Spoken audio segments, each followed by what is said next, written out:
In this video, I'm going to talk about why it's hard for us to be assertive and confident in expressing ourselves and the 3 practical steps to change. I know all of the struggles firsthand because that has been the majority of my life. I was a kid being bullied, being isolated, and I have gone through a lot of family dynamics changes that totally struck me into this trauma response for years and took me close to 5 years of psychotherapy to get out of it. Me sitting here talking to you, expressing my opinions, sharing my knowledge is something I never ever dreamed about doing many years ago, and I hope this brings some confidence in healing.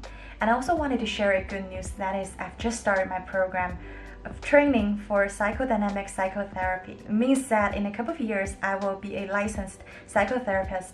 As I learn and grow personally and professionally, I will be sharing more practical skills and techniques for you and create better quality videos in this channel. So I really hope that you will stick around and join me on this journey.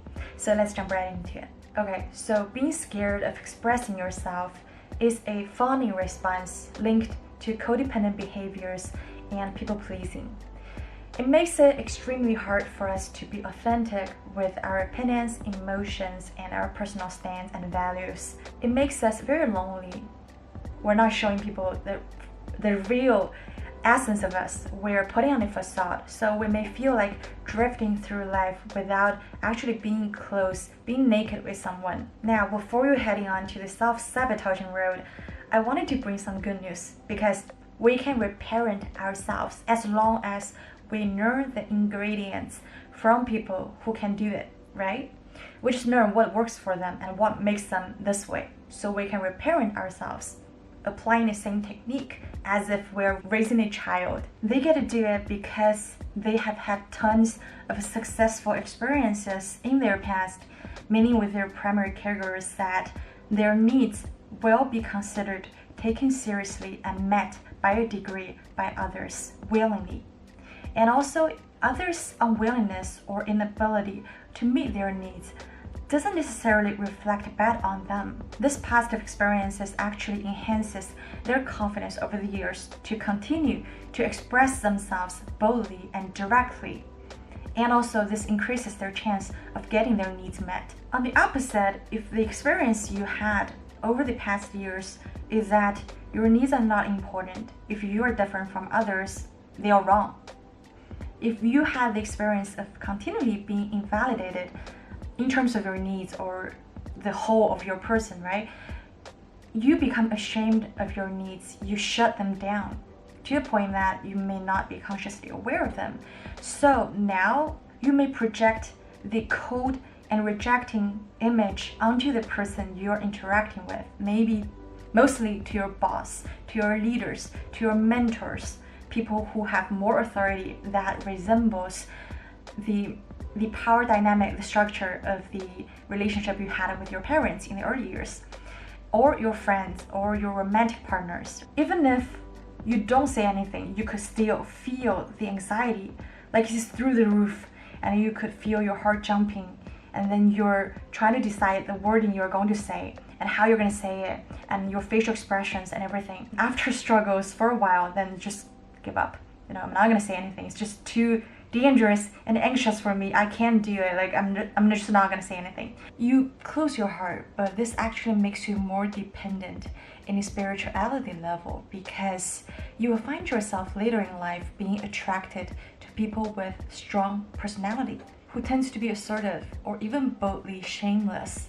Or you find yourself being attracted to romantic partners who are like passionate, who are crazy in love, because that's the only way you feel loved. You are secretly living your life through them expressing their needs, so you feel like your needs are being met. At the same time, you feel safer this way, because after all, they are the ones being shameless in expressing their needs, making demands. What position are they in to judge you for having needs or being needy? Being sick is probably one of the most lonely experiences for people with c-ptsd, and I'm sure a lot of you can resonate with this. For many years, I feel really bad about being sick, because I often blame myself for being inconveniently sick. It causes others trouble, it annoys people, it drives people away, and also it makes me look very needy. So I hated telling people about it because my intention was never to fish for comfort or attention. But when people found out, my first response was always to minimize it or to hide away because I genuinely didn't think my being sick is important enough for others' time and attention, nor do I think that people genuinely care about me. But now look back, it's weird because it's not even about needy, it's just basic human rights to have our needs being recognized, being validated, and met. There's another thing that prevents you from expressing your disappointments, disagreements, or even anger. If you come from a chaotic family where there is constant fighting, conflicts, and tension, you've probably adopted this style to, you'd rather keep things in peace, real things in instead of poking through the window and just let everything out. And I'm not even talking about heated arguments. I'm just simply referring to voicing your disagreements without attacking the other. But this is something we rarely do or we dare not do due to our own worry and anxiety that we may destroy things, destroy relationships or people with our hidden hostility. Mainly because you have probably been on the other side when you were a child, or you have seen one of your parents being, mercilessly rejected or shamed. So we often assume people are vulnerable, so we dare not. We feel guilty in turning people down, in rejecting them or not meeting their needs. But this is how our poor boundaries just show up. There's one thing that really helped me change the pattern. It helped me distinguish if it's me in my head being dysregulated, being scared off by my defeating thoughts, or the situation itself is dangerous. The people in it are cold, rejecting, impatient with me. For me to be authentic, for me to be visible and speak up. If you find yourself in a state of tensed up out of the fear of being judged, being ridiculed, or being rejected, being nervous and being awkward for no reason and constantly scanning the environment and other people, while your friend is just being chill, being relaxed and cheerful, most likely it's us. We probably have been triggered by something we haven't even been able to identify yet. But if you cannot distinguish, just do a reality check. Ask someone that you can fully trust, who can give you honest opinion without judging you, without making fun of you, who can show some compassion. Maybe ask them, well, if it's me or if it's actually my boss is just grumpy, angry, and he's mad at me or something. Most likely you will be shocked at how often we get triggered in maybe workplace, in the outside, in the mall, in the cinema, or any kind of festivals or family gatherings, those occasions. We often find ourselves in those states without even questioning, well, if it's the trauma response or me should be ashamed of expressing myself. And if it's actually a situation that I need to worry about, I need to be cautious in being boldly expressive about who I am, who I truly am. Why is that in front of certain people, I can say the same thing, I can be happy, I can be cheerful, while facing other people, I become intimidated, I become mute. I just lose the sense of self, I don't know who I am anymore, I feel like I'm drifting, I dissociate. So it's very important that we figure out the occasions and the triggers that are putting us back into this regressive mode, whichever the reason that is hindering our self-expression. Unexpressed and unmet needs won't just go away.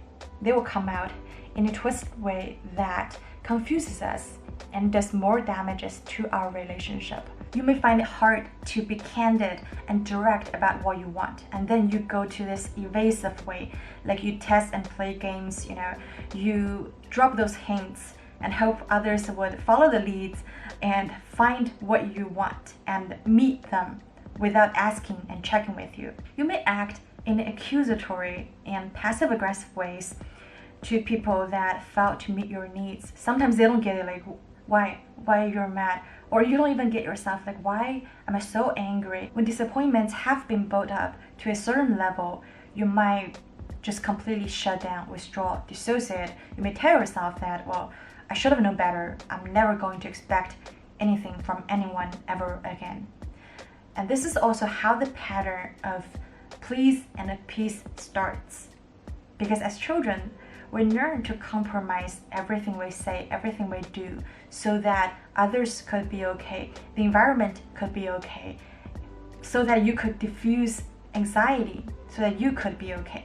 So it's very important to realize that, well, the facade you are showing to people, the facade that has no needs, no wants, who just go along with everything, who's okay either way, who doesn't have much strong emotions or is easy to get along, that's probably not you. Due to the fear of expressing ourselves, we may have lost so much things in life, the things that were supposed to be ours if we've just asked.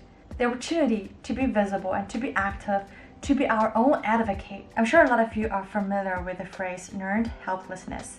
It's not born helplessness, so it means we can unlearn the helplessness that gets us stuck in this please and appease mode, right?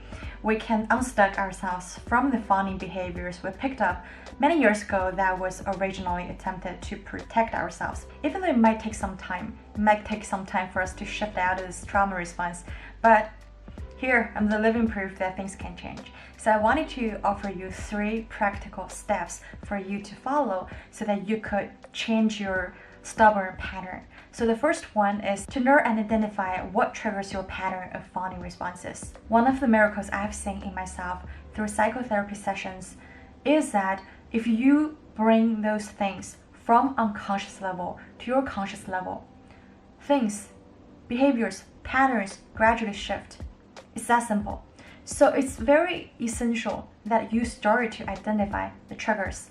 You start to identify, why you're behaving this way or what's the motives behind it. Once it's identified and seen, you will gradually see the space before your automatic fawning behaviors can happen, and followed by a gradual and eventually sudden shift in your old pattern and behavior. Like I used to get particularly nervous and scared and intimidated in front of my boss because they're authority figures, and it's easy for me to project the rejecting, cold, and merciless, angry father image onto them. It doesn't matter if it's a girl or a boy. I would bite my tongue and keep my mouth shut, even if I have something valuable to say all the time. And I would be extremely scared in front of those confident and pretty girls because they reminded me of the egocentric and narcissistic kind of classmates I had when I was in high school who used to bully me. But now, once I identify the pattern, I see them as normal human beings. Like, I just don't fear the fear anymore. So I wanted to also recommend a book by David Burns. 2 books actually, Feeling Good, Feeling Great. They would help us, recognize our cognitive distortions, because when we're in trauma response, we're utilizing a lot of those thinking errors in our everyday life. We're doing projections constantly. Like, we're not interacting with the actual human being in front of us. We're like seeing them through a helpless, hurt child's eyes. So those books, they have very practical steps to help you identify your thinking pattern. We can't live in the present. We need skills, we need tools, we need people to help us do reality check. Another way to do reality check is, of course, journaling, because for people who used to be neglected, who used to shut down their needs, voice memo might be kind of triggering for us. So journaling might be a really good way to clear our thought, to help us figure out a pattern. Gradually, maybe in a 2 weeks period, you can see a repetition. You can see a pattern of how those things just occur, like a recycled story in our brain, telling us those shits we're not supposed to believe. And then it's time to work on them. The second step is to learn to be present with your needs and emotions. This means learn to not abandon your needs, your emotions this time. Not like your parents did, not like how your friends or teachers have treated you. Instead, take the compassionate approach. Reparent yourself through the process. I'll give you an example. So last night, I was in a class and I really wanted to ask a question, but I was so afraid of being seen as dumb. And then the voice of my therapist showed up. She said, "Give it a shot. This professor seems really nice and he is not your dad." And once I hear this voice, I know that, well, I was projecting image onto this professor again now. So I tried. I gave it a shot. And it turned out that he remembered my name. And I was really excited to see, well, how things turn out to be different than my old experience from childhood. And this process just adds to my successful experiences, which promotes me to change. If you find it hard to be nice to you, just visualize someone who you find incredibly compassionate and warm and nurturing, like your mentor, your therapist, or even me, I'd be honored, or your teacher, or someone else, like just anyone who will always encourage you to try, who will not bail on you, who will not laugh at you and mock at you, and who will repetitively choose you despite your awkward moments, despite your shameful experience, despite your flaws. Which comes to my third step of healing.